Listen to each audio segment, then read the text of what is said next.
let's talk Victor Wembanyama ahead of the NBA draft. Many seven-footers' careers have been derailed due to injury. What will happen to Victor Wembanyama, and what concerns are there ahead of the draft? This is Dr. David Chao, Sports Injury Central, with our panel of pro basketball docs.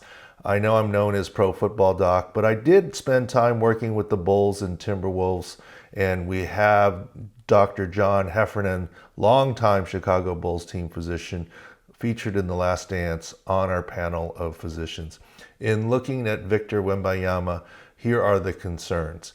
Look, the NBA is riddled with seven-footers that end up with injuries, starting all the way back to Bill Walton himself.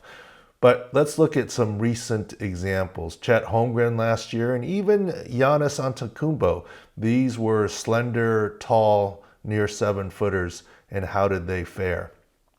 Last year, we talked about Chet Holmgren here at Sports Injury Central, and we rated him with a SIC score of 71. Why? Overall, we felt like his slight frame might be a problem. He's 7 feet, maybe taller, listed at 195, and looking at his body type, didn't feel like he was even 195 and was worried about the physicality of the NBA. He was drafted at number 2, and in the preseason, lit it up the first game, but then injured his foot with a Lisfranc in the paint while guarding LeBron James, and has missed the whole season. That's why we gave him a lower SIC score. Not saying he's a bad draft pick. Part of it is his frame. Giannis Antetokounmpo was able to rise to superstardom. Now, he was listed at 6'9", grew to 7 feet, and he was sub 200, 196, but he's now 242. He's been able to put on weight and continue to be at the top of his game in terms of mobility and athleticism. This is why he's now a superstar. What about Victor Wembanyama? He does have a significant injury history. Recently with a muscle injury, maybe a psoas injury, a shoulder bone contusion, scapular or otherwise, a fibula stress fracture, and also a fractured finger. He's got very long hands and fingers, very slender. You can see the Michael Jordan comparison here. But the bottom line is he's at the lower end of body mass index, but not as low as Chet Holmgren. We have better confidence in Victor Wembanyama being successful. He's 229. He has played in a more rough and tumble European league rather than U.S. colleges, and have more optimism for Victor Wembanyama than Chet Holmgren. There is some injury risk, especially with the stress fracture history, muscle injury, finger injuries, etc. But we do not expect there to be any cardiac or connective tissue injuries or issues like Marfan's.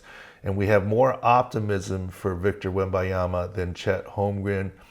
Of course, any seven-footer is an anomaly, especially as athletic as he is. And there is some durability risk long-term, but don't see him with the same injury risk as Chet Holmgren.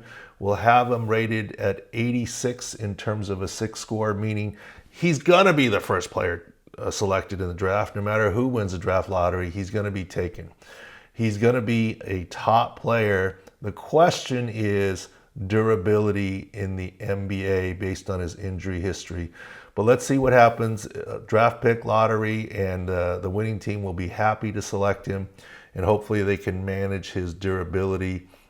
There goes the word load management again, but he may be someone, even as a young age, needs a little bit of load management to make sure he stays on the court.